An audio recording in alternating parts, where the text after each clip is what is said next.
Hey everyone, welcome back to my channel. সবাই কেমন আছো? আজকে ব্লগটা স্টার্ট করছি আমার পিসেশ্বরীর বাড়ি থেকে। তো আমরা কালকে রাতে আগের দিন রাতে স্যাটারডেতে আমরা এসেছি রাত্রেবেলায় আমার পিসেশ্বরীর বাড়িতে। আর আজকে সানডে, তো এখন সকালবেলায়। তো রাতে যেহেতু এসেছি তাই আর ব্লগ করিনি। তো এখন সকালবেলায় উঠে একটুখানি আমার পিসেশ্বরী বানিয়ে রেখে দিয়েছিল। তো চাউমিন বানিয়েছিল, কারণ আমার মেয়ে বলেছিল, কিন্তু ওই এক দুটো গাল খেয়ে আর বেটা খাইনি, আমিই খেলাম চাউমিন। ওটাই সেই চোখের খিদে। তো যাই হোক, এখন রান্না করছি। আমাদের করেছি চিকেনের ঝোল, আর আমার মেয়ের সমস্ত শীতের সবজি দিয়ে পালং শাক, চিকেন, আলু, বিনস, তারপরে পেঁয়াজ, রসুন এগুলো একটু দিয়ে, আর আমাদেরই করা ভাতটা এর মধ্যে একটু দিয়ে দিয়েছি। একটু গরম মশলা আর একটু গোলমরিচ দিয়েছি ফ্লেভারের জন্য, নুন হলুদ যেরকম দেয় সেরকম দিয়েছি, আর একদম সামান্য মাস্টার্ড অয়েল দিয়েছি। দিয়ে প্রেশারে 2-3টে সিটি দিয়ে নিয়েছি। এটাই হচ্ছে আমার মেয়ের খাবার। তো আর একটা লঙ্কা দিয়েছি, ও একটু ঝাল ঝাল খেতে পছন্দ করে, একটু স্পাইসি হলে ওর খেতে ভালো লাগে। তো সেজন্য এগুলো দিয়ে একটু বানিয়ে নিচ্ছি।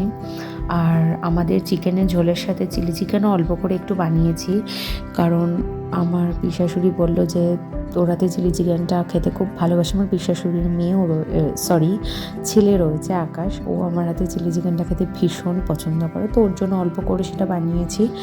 তো আমরা দুপুরের খাওয়া দাওয়া করার পরে আমাদের ইচ্ছা আছে কোথাও একটু যাব, কারণ আজকে সানডে, যেখানেই থাকি না কেন আমাদেরকে একটু বেরোতেই হবে।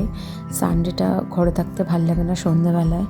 সারা সপ্তাহ আমার হাজব্যান্ড সেভাবে বাড়িতে থাকতে পারে না, এই দিনটা খুবই চায় যে আমাদেরকে নিয়ে একটু বাইরে বেরোনো। তো এখন আমার মেয়ের রান্নাটা কমপ্লিট হয়ে গেছে, ওকে খাইয়ে দেবো, স্নান করিয়ে। আর এখন আমার পিসির ঘরটায় না এত ভালো রোদ আসে, তো এখন আমরা রোদের মধ্যে বসে রয়েছি। এই রোদটা তো পাই না, তো আমার মেয়েকেও বসিয়ে রেখে দিয়েছিলাম রোদের মধ্যে। তো এখন সন্ধে হয়ে গেছে, তো আমাদেরকে ঘুরতে বেরোতে হবেই। তো এখন নন্দনে এসেছি, আর নন্দনে যেন নাট্য মেলা হচ্ছে, প্রত্যেক বছরই হয়। তো এবছরও তার অন্যথা নয়, এবছরও হচ্ছে। তো আমরা একটু লেট করে ফেলেছি, প্রোগ্রামগুলো দেখতে পারলাম না। তো সানডেটা প্রোগ্রামগুলো যখন সানডেতে পড়ে আসা হয়, না হলে সেভাবে এত দূরে সেভাবে আসা হয় না। আর প্রত্যেকেরই একটা কাজ থাকে অন্যান্য দিন, সেজন্য সেভাবে হয়ে ওঠে না।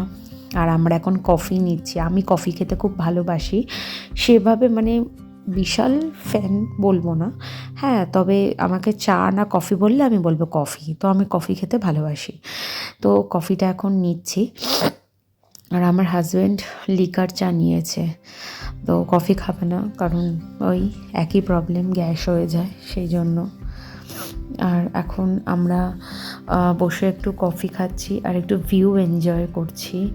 চারিদিকে এত সুন্দর সুন্দর সবাই রয়েছে না, চারিদিকের লোকজন সবই শিল্পীকে কখনো অসম্মান করা উচিত নয়, প্রত্যেকেই শিল্পী চারিদিকে। আর ওখানে যেন একজন বাঘ সেজেছে আর শিম্পাঞ্জি সেজেছে, তো ওনারাও ঘোরাফেরা করছে। আর আমার মেয়ে ওই বাঘটা দেখে ভয়ে শুধু কোলের ওপর উঠে যাচ্ছে। তো আমার হাজব্যান্ড এখন ওর মেয়ের ফটো তোলাতুলি করছে, আর আমি চারিদিকটা ঘুরে দেখছি, এত ভালো লাগছে। তো তারপর একটু মোমো খাবো ঠিক করেছি, কারণ সবাই খাচ্ছে, আর ঠান্ডার দিনে গরম গরম ধোয়া ওটা মোমো খেতে কার না ভালো লাগে। আর আমার তো মোমো বিশাল ভালোবাসি আমি মোমো, কি বলবো। আর এই দেখো সেই বাঘ। তো এই নাট্যমেলার আরও অনেক দিন প্রোগ্রাম রয়েছে, আরও কাল থেকে নেক্সট দিন মানডে থেকে আরও প্রোগ্রাম রয়েছে। তো এখন আমরা বেরিয়ে যাওয়ার সময় হয়ে গেছে, আমরা একটু মোমো টোমো খেয়ে নিয়েছি, এখন আমরা বেরোবো। আর এটা না নন্দনের ঠিক ওই যেটা ব্যাক সাইডটায় যেখানটা পোলটা রয়েছে ওইখানটায় লাইটিংটা হচ্ছিল, এত ভালো লাগছিল। আর নন্দনের ভাইবস হচ্ছে একটা, সেটা হচ্ছে সেখানে গান বাজবে না, কেউ গিটার বাজিয়ে গান করবে না, সেটা হতেই পারে না। তো আমি গানটা দিতে পারলাম না, নাহলে আমি কপিরাইট খাবো, সেজন্য। তো অসাধারণ লাগছে এই ভাইবসটা।